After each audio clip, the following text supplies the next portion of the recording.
apa sih rahasianya porang ini sampean kok udah 6 bulan lebih masih tetap tumbuh subur, kok yang lain sudah dorman. Nah, simak videonya.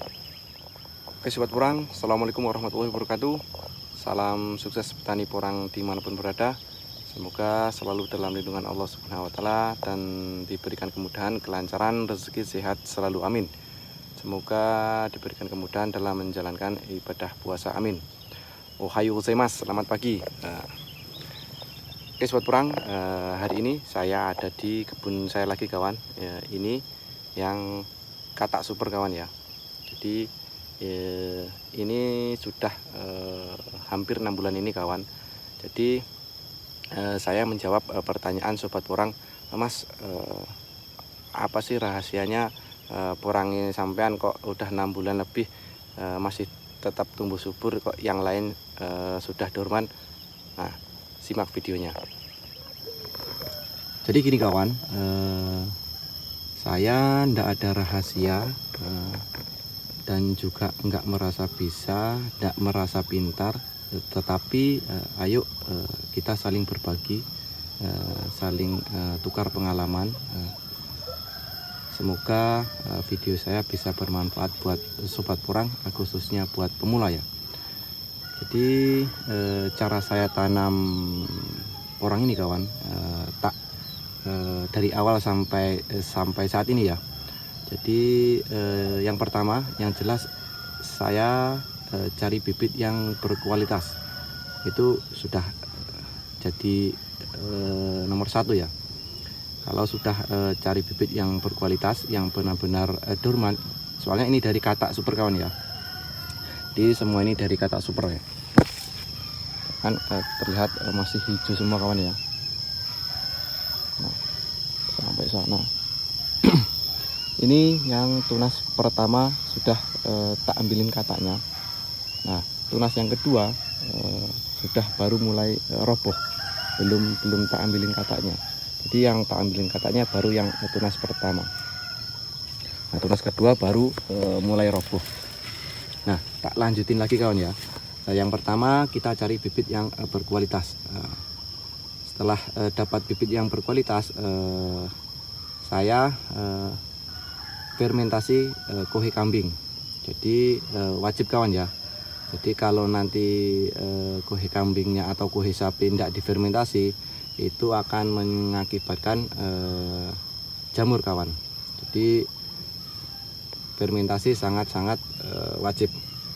Setelah difermentasi, saya baru pengolahan lahan kawan ya. Jadi kalau cara saya, lahan saya bajak ya. Setelah saya bajak, kalau ada alat untuk mengukur cek pH tanah, jadi kira-kira masih normal apa enggak tanahnya. Nah, kalau tanahnya pH-nya masih rendah, ditambah lagi kapur dolomit. Jadi kapur dolomit juga saya pakai kawan ya. Jadi kalau pH tanahnya rendah ya sebanyak-banyaknya kapur dolomitnya. Nah, setelah itu saya tabur di lahan. Nah, setelah tak tabur di lahan, saya buat gulutan kecil kawan ya. Kalau ini kan gulutannya sudah agak tinggi, jadi tak buat gulutan tipis dulu. Setelah itu kohe kambing saya yang sudah saya fermentasi, saya masukkan di gulutan kawan untuk pupuk dasarnya. Nah, setelah itu saya tutup dengan tanah. Nah, setelah itu saya biarkan dulu kurang lebih ya 1 minggu 2 minggu. Nah, setelah itu tanggal 27 bulan 10 saya tanam porang kawan. Nah, jadi tanggal 27 bulan 10 saya tanam porang kawan. Nah, setelah saya tanam porang kurang lebih 1 bulan lah ya, sudah mulai muncul tunasnya. Jadi setelah mulai muncul tunas, saya rabuk lagi kawan, saya tambah lagi kompos kohe kambingnya. Nah, setelah itu saya buat gulutan agak tinggi seperti ini kawan. Jadi kenapa saya buat gulutan tinggi seperti ini kawan? Jadi kalau curah hujan tinggi, lama kelamaan gulutan ini akan turun ke bawah kawan. Makanya saya buat gulutan. Kalau menurut saya semakin gulutannya semakin tinggi, insya Allah pertumbuhan porang juga akan maksimal gitu. Kalau menurut saya ya. Nah setelah itu baru kita tinggal perawatannya kawan. Nah perawatannya ini entah itu gulma, entah itu penyemprotan buat daun, buat buah. Jadi harus benar-benar jeli gitu. Jadi jangan sampai salah.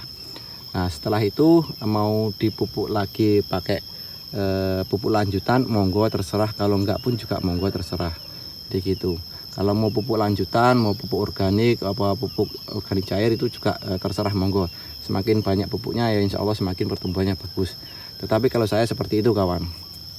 Nah jadi sampai saat ini pun porang saya seperti ini kawan pertumbuhannya. Ini sudah hampir 6 bulan ini kawan. Nah ya kan. Nah hati-hati ya saat masa-masa pertumbuhan biasanya banyak ulat, sedangkan sudah mendekati masa dorman pun ulat pun masih banyak gitu. Tak contohin, nah ini satu. Nah ini kan, ini teleknya. Nah ini ularnya gede-gedenya seperti ini ya kan. Ini semalam bisa menghabiskan satu batang pohon porang ya kan. Jadi buat sobat porang, khususnya buat pemula ya, semoga video ini bisa bermanfaat, dan terima kasih sudah menyimak video saya. Arigato gozaimashita, terima kasih banyak. Salam sukses petani porang. Assalamualaikum warahmatullahi wabarakatuh.